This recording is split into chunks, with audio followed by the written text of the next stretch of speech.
السلام عليكم ورحمة الله وبركاته.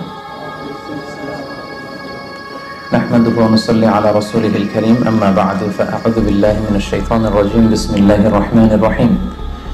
يا أيها الذين آمنوا كتب عليكم الصيام كما كتب على الذين من قبلكم لعلكم تتقون. صدق الله العظيم.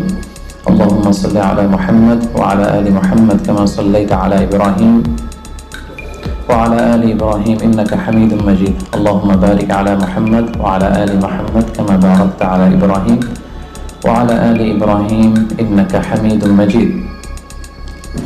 NTV দর্শক ফোরামের আয়োজনে আজকের এই প্রোগ্রামে যারা উপস্থিত হয়েছেন সবাইকে শুভেচ্ছা জানিয়ে শুরু করছি।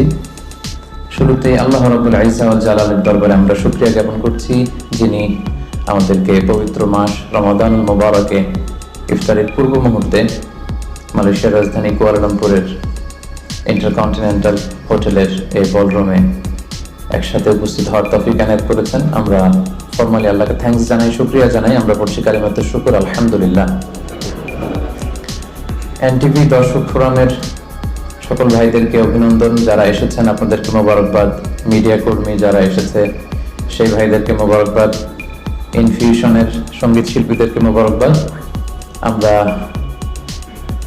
এমন একটা মুহূর্ত এখন কাটাচ্ছি গোটা বিশ্বব্যাপী, সবার মধ্যে একটা আতঙ্ক, তাই না?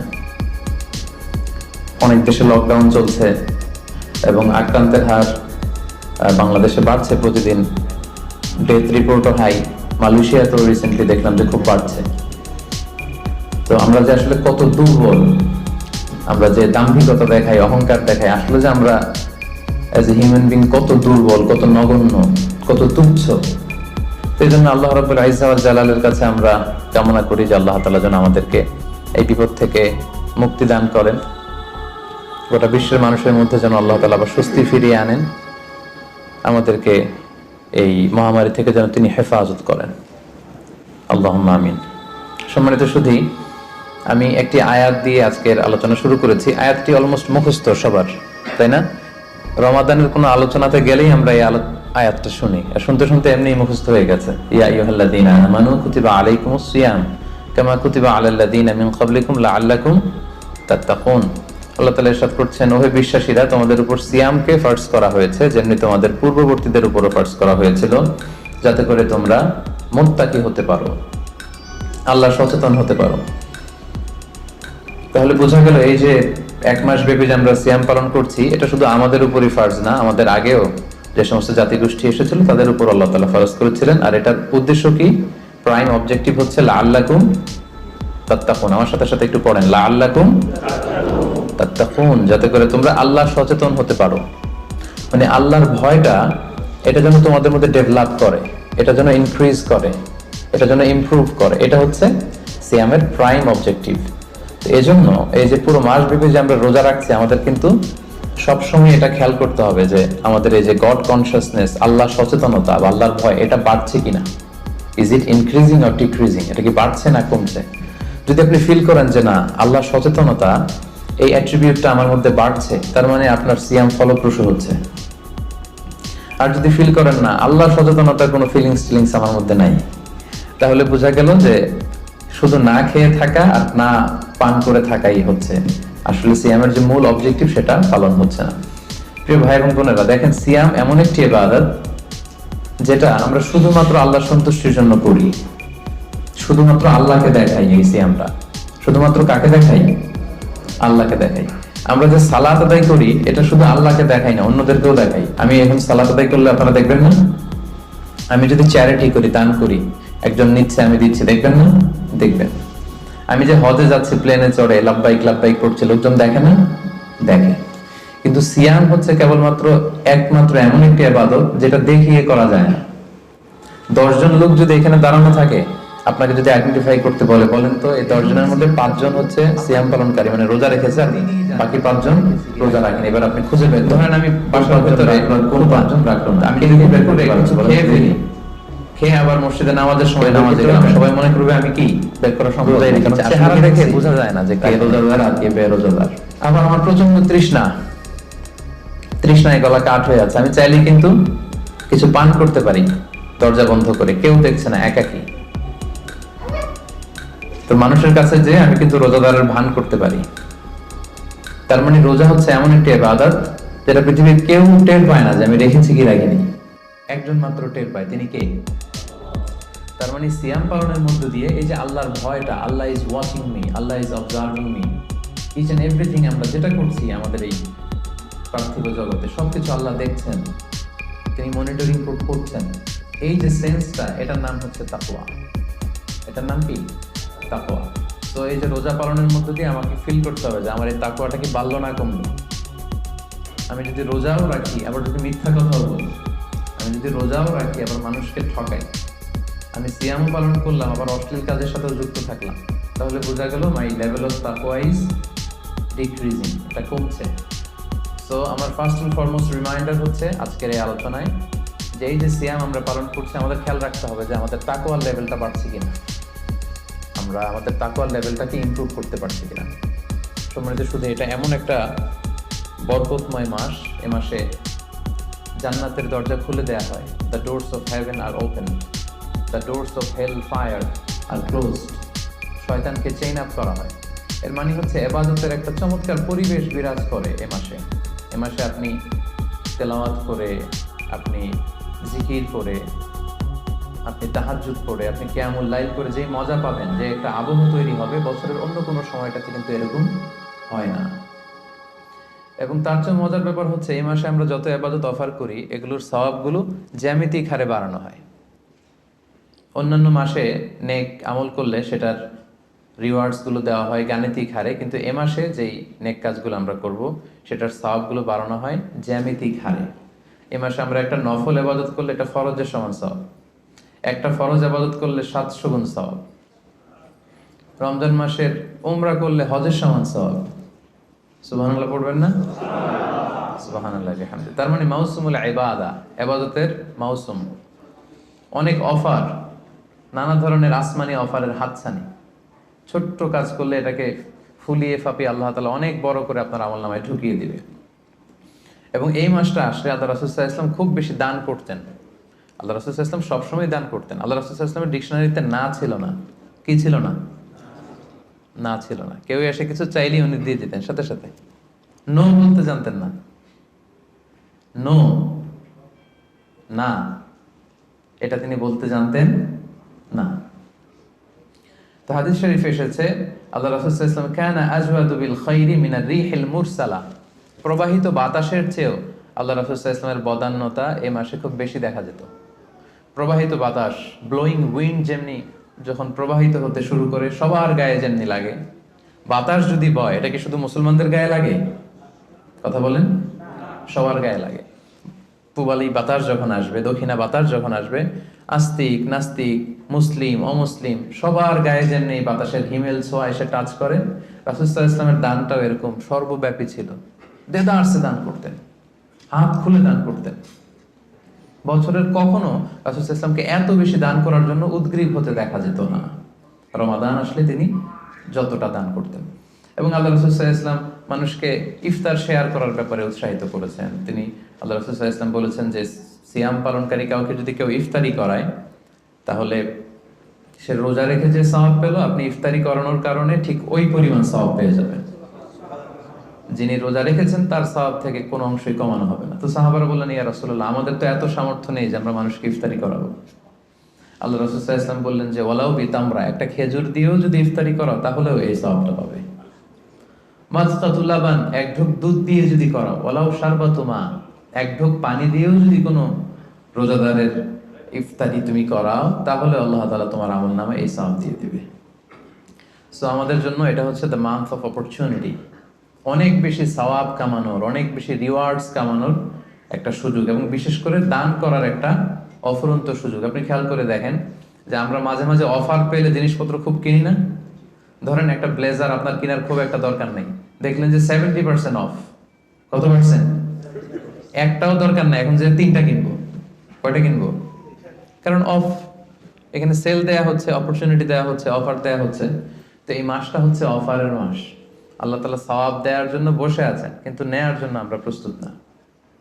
তো সম্মানিত সুধী, এজন্য আমাদের দানের হাতকে প্রশস্ত করার ট্রাই করতে হবে। নানাভাবে এই রমাদানুল মুবারকে আমরা আল্লাহ তাআলার প্রিয় ভাজন হতে পারি অনেকগুলো কাজের মধ্য দিয়ে। এই স্বল্প সময়ে হয়তো সবগুলো টাচ করা সম্ভব হবে না, এজন্য আমি ভেবেছি দান করার মধ্য দিয়ে কিভাবে আমরা আল্লাহ তাআলার প্রিয় ভাজন হতে পারি, এই ব্যাপারটা আজকে ইফতারের আগ পর্যন্ত আমি একটু টাচ করবার চেষ্টা করবো ইনশাআল্লাহ। ডোনেশন করা আমরা করি না সবাই, আমরা ডোনেশন করি, চ্যারিটি করি, আমরা জাকাত দেই, অথবা আমরা নর্মাল চ্যারিটি করি, নফল দান করি। এই দানটাকে আল্লাহ তাআলা খুব বেশি পছন্দ করেন, অত্যন্ত বেশি ভালোবাসেন। এবং মজার ব্যাপার হচ্ছে যারা দুনিয়াতে বেশি বেশি চ্যারিটি করে, ডোনেশন করে, মানে দান করে, তারা কিয়ামতের দিন নিজের আমলনামা দেখে নিজেই বিশ্বাস করতে পারবে না।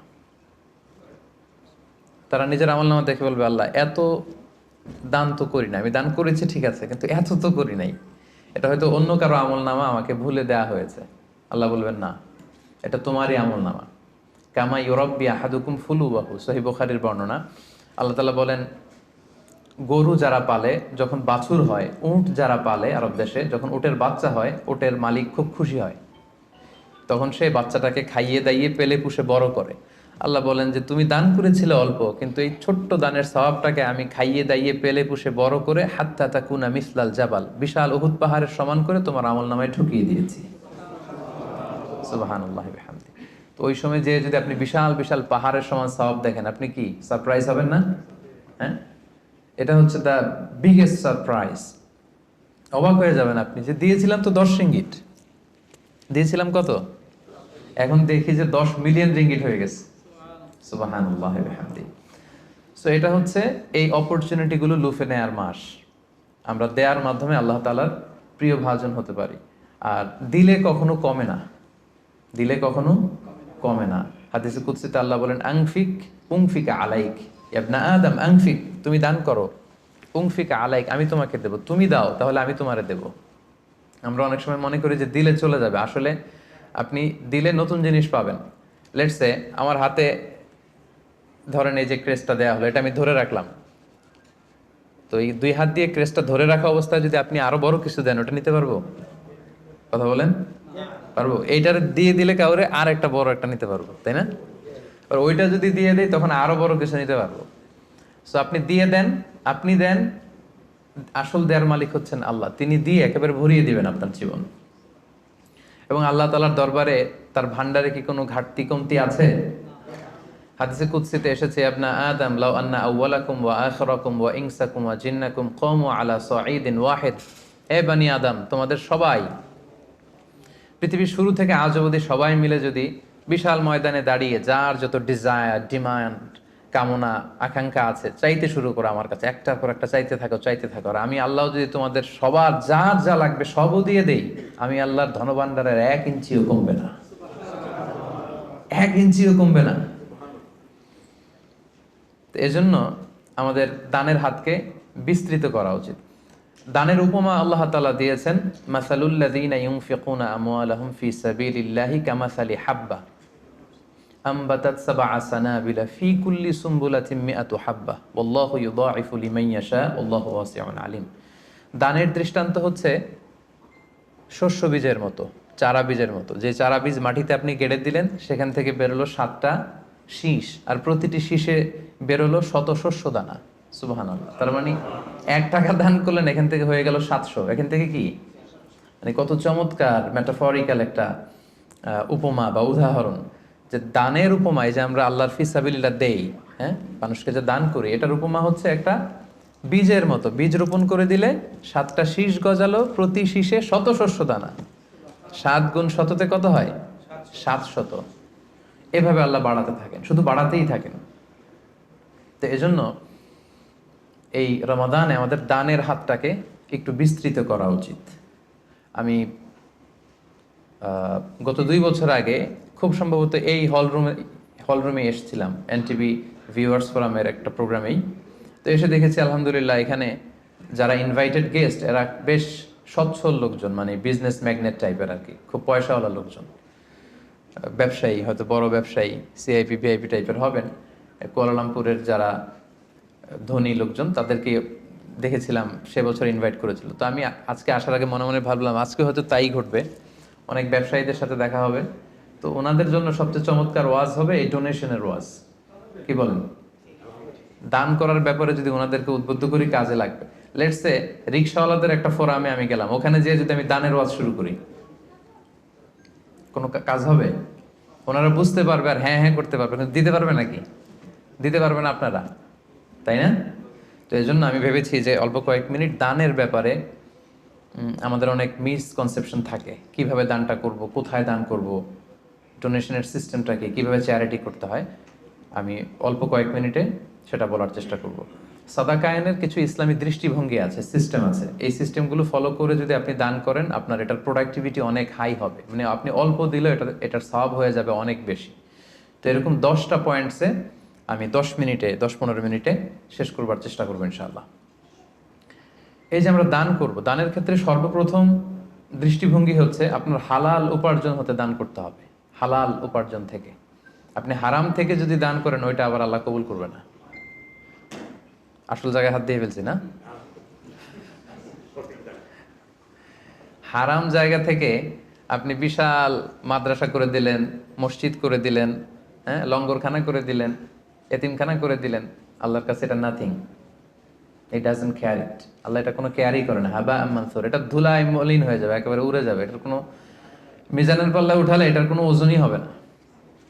কিন্তু আপনার হালাল ইনকাম, হালাল উপার্জন থেকে আপনি 10 রিঙ্গিট দিয়েছিলেন, এটার কিয়ামতের দিন কি দেখবেন? বিশাল পাহাড়ের সমান।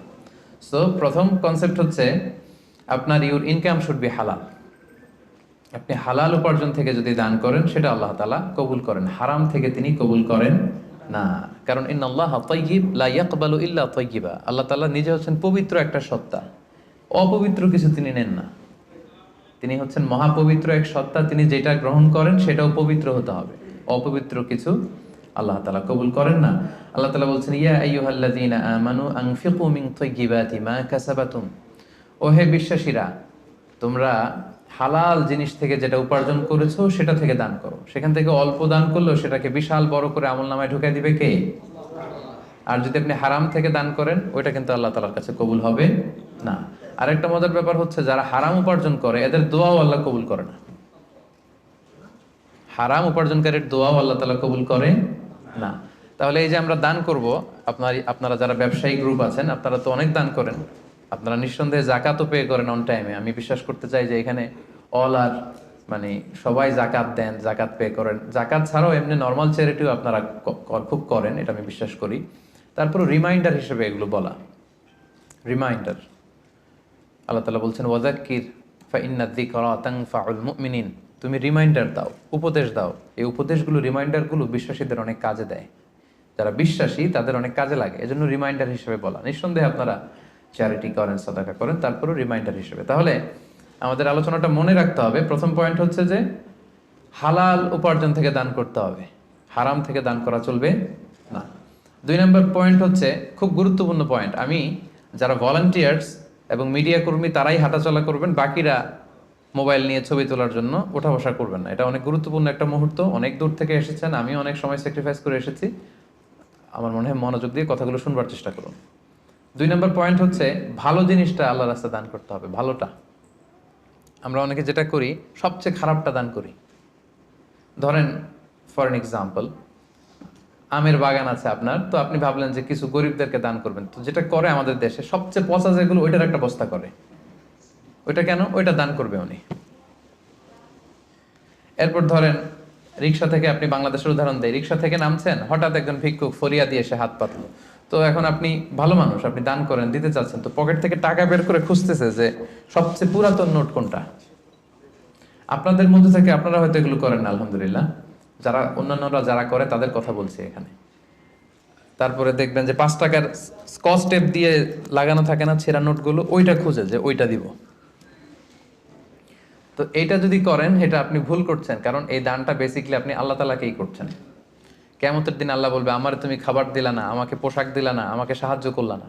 বনি আদম বলবে, আল্লাহ বলেন কি, আপনি খাবার চাইলে তো সারা দুনিয়ার সব দামি দামি খাবারের বস্তা আপনার কাছে এনে দিতাম, আপনি পোশাক চাইলে তো আমারটাই খুলে দিতাম। আল্লাহ বলতেন, ওই যে অসহায়, পীড়িত, দুস্থ, সুবিধা বঞ্চিত মানুষগুলোকে খাওয়ালে আমাকে খাওয়ানো হতো, তাদেরকে পড়ালে আমাকে পড়ানো হতো। তো এই যে আপনি ছিঁড়া নোটটা যে গরিবের হাতে দিলেন, আসলে ওইটা আল্লাহরে দিচ্ছেন আপনি। এটা করবেন না। এটা কখনোই করবেন না। আল্লাহ তাআলা বলছেন ওয়ালা তায়াম্মামুল খাবিসা মিনহু তুনফিকুন, খারাপটা আল্লাহরে দিও না, আল্লাহর রাস্তায় ভালোটা দিবে। লান তানালুল বিররা হাত্তা তুনফিকু মিম্মা তুহিব্বুন, সবচেয়ে ভালোটা যদি আপনি আল্লাহর রাস্তায় দিতে না পারেন তাহলে আপনি তো ইমানদারি হতে পারলেন না। পুণ্য ততক্ষণ পর্যন্ত হাসিল হবে না যতক্ষণ না তুমি যেটা পছন্দ করো ওইটা যতক্ষণ তুমি আল্লাহর রাস্তায় দিতে না পারো ততক্ষণ পর্যন্ত পুণ্য হাসিল হবে না। তাই দানের দৃষ্টিভঙ্গির 2 নাম্বার পয়েন্ট হচ্ছে আমরা ভালোটা দিব খুঁজে খুঁজে।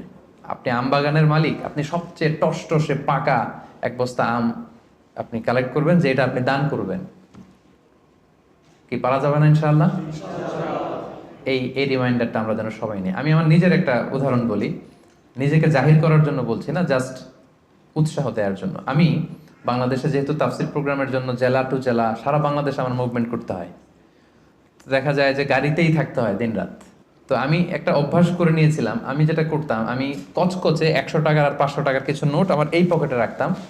যদি কখনো গাড়ির সামনে কোনো ফরিয়াদি বা ভিক্ষুক যদি চায় ওদেরকে দেওয়ার জন্য, তো এটা একটা অভ্যেস করে নিয়েছিলাম। 100 টাকার কচকচে নোট আর 500 টাকার কচকচে নোট। এই আয়াত পরে আমার এই ফিলিংসটা এসেছে যে না, ভালোটা দিব আমি সবচেয়ে। তো আমার মনে পড়ে মেঘনা টোল প্লাজার এখানে একটা ছোট্ট জ্যাম হয়, তো তখন অনেক খোড়া ল্যাংরা লোকজন এসে এরকম হাত পাতে। তো আমি ওই গ্লাসটাকে এতটুকু নামালাম যতটুকু নামালে আমার টাকাটা শুধু বের করা যায় আর কি, ওইভাবেই দেই যাতে আমাকে দেখা না যায়। তো সামান্য একটু গ্লাসটা নামিয়ে 500 টাকার কচকচে একটা নোট আমি জাস্ট বের করে দিলাম। তো সে পেয়ে তো অবাক, হয়তো ওখানে ওই ছিঁড়া ফাড়া 10 টাকা 5 টাকা নোটগুলোই ওরা পেয়ে অভ্যস্ত। তো 500 টাকার কচকচে নোট যখন পেয়েছে তখন সে এভাবে হাত তুলে দোয়া করতেছে আর হাসি, কি হাসি, ভুবন রাঙানো হাসি। মানে 5 লক্ষ টাকা দিয়ে ওই হাসি আমি কিনতে পারবো না। আমার বাসার পাশে এক মসজিদ, একবার আসরের সালাতে গেলাম, এক অন্ধ লোক সালাম ফেরানোর পরে বলল যে আমি অন্ধ, একটু আমাকে সহায়তা করবেন। একজন ওনাকে হাতে করে মসজিদের বারান্দায় দাঁড় করায় দিল। তো পকেটে হাত দিয়ে দেখি কোনো টাকা নেই, বাসা খুব কাছে, বাসায় চলে গেলাম। আবার ওই 500 টাকার কচকচে একটা নোট নিয়ে আসলাম। তো নিয়ে এসে ওনার কাছে হাত ধরে বললাম যে আপনি টাকা ধরলে চেনেন নাকি? বলে হ্যাঁ চিনি। দেখেন তো এটা কত? বলে 500 টাকা। মানে অন্ধদের আল্লাহ এই ক্যাপাসিটিটা দিয়েছে, এরা আপনার ওই 10 টাকা 100 টাকা 500 টাকা ধরে চিনতে পারে। তো আমি বললাম যে এটা সাবধানে রাখেন। তো এটা নিজেকে জাহির করবার জন্য না, জাস্ট প্রসঙ্গক্রমে উৎসাহ দেওয়ার জন্য যে আমরা কিন্তু চাইলে এই অভ্যাসটা করতে পারি। নট নেসেসারি যে 100 টাকার 500 টাকার হতে হবে। ধরেন যে 10 টাকার কচকচে নোট নিয়ে আপনি সবসময় ঘুরলেন এবং এটা প্ল্যান করলেন যে যখন দিব এই চকচকে 5 টাকার নোটটা দিব, কারণ আল্লাহ বলেছেন সবচেয়ে ভালোটা আমার রাস্তায় দাও। তো এই অভ্যেসটাকে আমরা একটু করতে পারবো ইনশাআল্লাহ, ইনশাআল্লাহ। তো এই অভ্যেসটা যেন করি যে সবচেয়ে ভালোটা আমি দিব আল্লাহর রাস্তায়। 3 নাম্বার হচ্ছে প্রয়োজনের অতিরিক্তটা দিবেন, প্রয়োজনাতিরিক্ত। এটা একটা গুরুত্বপূর্ণ ব্যাপার। ইসলাম দেখেন কত ব্যালেন্সড, কত ভারসাম্যপূর্ণ। ইসলাম বলে না যে আপনি সব উজাড় করে দেন, না, আপনি খরচের পরে যেটা আপনার অতিরিক্ত ওইখানে ইসলাম ভাগ বসিয়েছে যে দাও, ওইখান থেকে দাও। ইয়াসআলুনাকা মাযা ইউনফিকুন কুলিল আফওয়া, তারা জিজ্ঞেস করে নবী কি দান করব? আল্লাহ বলেন নবী আপনি তাদের বলে দেন অতিরিক্ত যেটা তোমার লাগে না ওইটা দান করো। আল্লাহ রাসূল সাল্লাল্লাহু আলাইহি ওয়াসাল্লাম, ওই যে বলেছিলাম ওনার ডিকশনারিতে কি নাই, ভুলে গেছেন এতক্ষণে? আল্লাহ রাসূল সাল্লাল্লাহু আলাইহি ওয়াসাল্লাম ডিকশনারিতে কি নেই? মানে কেউ চাইলে না বলতে পারতেন না উনি। একবার আল্লাহ রাসূল সাল্লাল্লাহু আলাইহি ওয়াসাল্লামের গায়ে একটা মাত্র জামা, এক ফরিয়াদে এসে বললেন ইয়া রাসূলুল্লাহ আ'তিনি কামিসান, একটা জামা দেন আমাকে। রাসূল সাল্লাল্লাহু আলাইহি ওয়াসাল্লাম গায়েরটাই খুলে দিয়ে দিলেন। সুবহানাল্লাহ পড়বেন না? তো এখন গায়ে যেহেতু জামা নাই, সাহাবারা নানা কাজে এসেছে, উনি বেরও হতে পারেন না, ঘরে বসে আছেন। এবার আল্লাহ আয়াত নাযিল করলেন ওয়াল্লাযীনা ইযা আনফাকু লাম ইউসরিফু ওয়া লাম ইয়াকতুরু ওয়া কানা বাইনা যালিকা কাওয়ামা। এর অর্থ হচ্ছে মুমিনের বৈশিষ্ট্য হবে তারা যখন দান করবে তারা ব্যালেন্সড চ্যারিটি করবে, ভারসাম্যপূর্ণ দান। মানে তার প্রয়োজনের অতিরিক্ত যেটা ওইটা দিবে, খুব কৃপণতাও করবে না, আবার দিয়ে একেবারে সব উজাড় করে দিবে না। মানে এই আয়াত দিয়ে আল্লাহ তাআলা বোঝাতে চাইলেন নবীকে যে নবী জামা যদি 2টা থাকতো তো একটা দিতেন, জামা যদি 2টা থাকতো তো একটা পরছেন আর একটা দিয়ে দিতেন, সেটা ঠিক ছিল। বাট ছিলই কয়টা? একটা। ওইটাই যে দিয়ে দিছেন, এখন আপনার হবে কি? সুবহানাল্লাহি ওয়া বিহামদিহি। কি দয়ালু নবী ছিলেন, কি দাতা নবী ছিলেন, কি দানশীল ছিলেন, কি জেনারাস ছিলেন। তো দানের ক্ষেত্রে ইসলামের দৃষ্টিভঙ্গি হচ্ছে ভারসাম্যপূর্ণ দান করতে হবে, সব উজাড় করে দিয়ে দেওয়া যাবে না। আপনার এই যে কষ্টে উপার্জিত সম্পদ, এটা ব্যবহারের সবচেয়ে বেশি হকদার আপনি নিজেই, আপনার ফ্যামিলি। তো আপনাদের খরচ শেষে অতিরিক্ত যেটা থাকবে সেটা আপনি দান করতে পারেন। তাহলে কয়টা পয়েন্ট বললাম? 3টা। আপনাদের মনোযোগ আছে তো নাকি কষ্ট হচ্ছে? এই তো আর কিছুক্ষণ পরে আমরা ইফতারি করবো ইনশাআল্লাহ। 4 নম্বর পয়েন্ট হচ্ছে দানে শো অফ থাকতে পারবে না, মানে লোক দেখানোর জন্য দান করা যাবে না। এটা আমরা অনেকে করে ফেলি দেখানোর জন্য। আমারে বড় শিল্পপতি বলবে, দানবীর বলবে, হাতেম তাই, হ্যাঁ আমার নাম পত্রিকায় আসবে। এই টেন্ডেন্সি নিয়ে যদি আপনি দান করেন সব শেষ। শো অফ করা যাবে না। লোক দেখানোর জন্য যদি দান করেন সে দান আল্লাহ তাআলা কবুল করে না। কিয়ামতের দিন আল্লাহ অনেক দানশীলকে বলবে তুমি জাহান্নামে যাও, go to the hell fire. দানশীল বলবে আল্লাহ আমি জাহান্নামে যাবো কেন? আমি তো এতিমখানা করলাম 40টা, মসজিদ বানাই দিলাম 50টা, এরপর মাদ্রাসা বানাই দিলাম এতগুলা, আমি জাহান্নামে যাব? আল্লাহ বলবেন যে তুমি তো এই দানগুলো করেছিলে যে লোকজন তোমাকে বাহাবা দিবে, ওই বাহাবা তো দুনিয়াতে তুমি পেয়েছোই, তো আমার কাছে কি চাও? Go to the hell fire, যাও জাহান্নামের আগুনে যেয়ে ঢুকো। তা আমরা কি ওইরকম দানশীল হতে চাই নাকি? আল্লাহ তুমি আমাদেরকে হেফাজত করো। আমরা যতটুকু দান করব শুধুমাত্র কেবলমাত্র একমাত্র আল্লাহর সন্তুষ্টির জন্য দান করব। মনে থাকবে তো সবার ইনশাআল্লাহ? আচ্ছা, 5 নাম্বার হচ্ছে গোপনে দান করাটা, এটা বেশি ভালো। প্রকাশ্যে দান করা জায়েজ, এটা ভালো, বাট গোপনে দান করা বেশি ভালো। আল্লাহ তাআলা বলছেন ইন তুবদু সাদাকাতি ফানি'মা হিয়া ওয়া ইন তুখফুহা ওয়া তুতুহাল ফুকারা ফাহুয়া খায়রুল লাকুম। তুমি যদি দেখিয়ে দান করো এটা ভালো, এটা খারাপ না। আমি দিলাম, আরেকজন নিল, আপনারা দেখলেন, সমস্যা নাই যদি আমার নিয়ত ভালো থাকে। বাট যদি গোপনে দান করতে পারে এটা হচ্ছে শ্রেষ্ঠ দান, এর চেয়ে শ্রেষ্ঠ দান আর হতে পারে না গোপনে দান। 7 শ্রেণীর ব্যক্তিকে আল্লাহ তাআলা কিয়ামতের দিন ওনার আরশের নিচে ছায়া দিবেন, যেদিন আল্লাহ দেয়া আরশের ছায়া ছাড়া আর কোনো ছায়া থাকবে না। এই 7 শ্রেণীর ব্যক্তির মধ্যে 1 শ্রেণীর ব্যক্তি হচ্ছে যারা গোপনে দান করে, এত গোপনে দান করে যে তার ডান হাত কি দান করলো বাঁ হাত সেটা টের পায় না। সুবহানাল্লাহ। গোপনে দান, গোপনে। আরব দেশে এই কালচারটা আছে। এই রমজানে এরা এত দান করে, তাহাজ্জুদের আগে দিয়ে বের হয়, একটা প্যাকেটের ভেতরে কিছু ইফতারি সামগ্রী, কিছু সাহুর সামগ্রী, আর ধরেন 500 রিয়ালের একটা নোট বাড়ির সামনে আস্তে করে রেখে দিয়ে আবার ড্রাইভিং করে চলে যাবে। এরকম 500টা বাড়ি 100টা বাড়ির সামনে দিয়ে বাস শেষ। কে দান করলো তাও জানলো না, কিভাবে কি হলো কেউ টেরও পায়নি। যার পাওয়া দরকার সে পেয়ে গেছে, যার সওয়াব দরকার সে সওয়াব আল্লাহর কাছ থেকে নিয়ে নিয়েছে। তো এই যে গোপনে দানটা আল্লাহ তাআলার কাছে খুব বেশি প্রিয় এবং এটা খুব পাওয়ারফুল একটা ব্যাপার। কতটা পাওয়ারফুল আমি একটা হাদিস শোনাই, লম্বা হাদিস, সময় আমাদের হাতে কম, আমি সংক্ষেপে বলি। আল্লাহ যখন এই পৃথিবী সৃষ্টি করলেন, পৃথিবী কাঁপছিল, আল্লাহ তখন পাহাড় পেরেকের মতো পৃথিবীতে ঢুকিয়ে দিলেন, পৃথিবীর কাঁপাকাঁপি বন্ধ হলো। ফেরেশতারা অবাক, আল্লাহ পাহাড়ের এত শক্তি যে আপনি পাহাড়কে কেটে দিলেন, পৃথিবীর কাঁপাকাঁপি বন্ধ হয়ে গেল। ইয়া রাব্বি হাল মিন খালকিকা আশাদ্দা মিনাল জিবাল, আপনার সৃষ্টিকুলের মধ্যে পাহাড়ের চাইতেও শক্তিশালী কিছু আছে? আল্লাহ বললেন আছে। সেটা কি? আল হাদিদ, লোহা। ফেরেশতারা আবার অবাক, লোহা এত শক্তিশালী? কারণ লোহার হাতুড়ি দিয়ে পাহাড় কাটা যায়, তাই না? তখন ফেরেশতারা আবার প্রশ্ন করলো, আল্লাহ তাহলে লোহার চাইতেও শক্তিশালী কিছু আছে নাকি? আল্লাহ বললেন আছে, আগুন, আন্নার।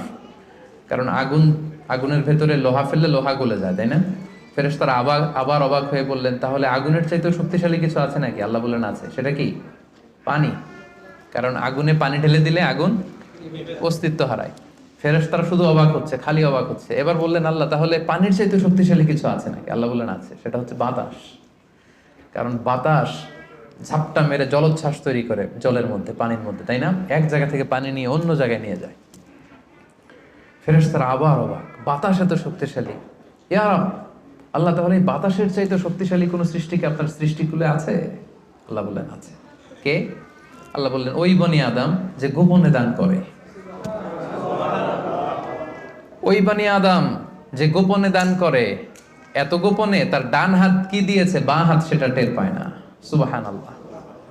আল্লাকা সিররুন ইনদাল্লাহ বাইনাকা আনতা ওয়া বাইনাল্লাহ, আল্লাকা সাদাকাতুন তাখফা লা ইয়ালামুহা ইল্লাল্লাহ, আল্লাকা সিররুন ইনদাল্লাহ বাইনাকা আনতা ওয়া বাইনাল্লাহ, আল্লাকা সাদাকাতুন তাখফা লা ইয়ালামুহা ইল্লাল্লাহ। সুবহানাল্লাহ।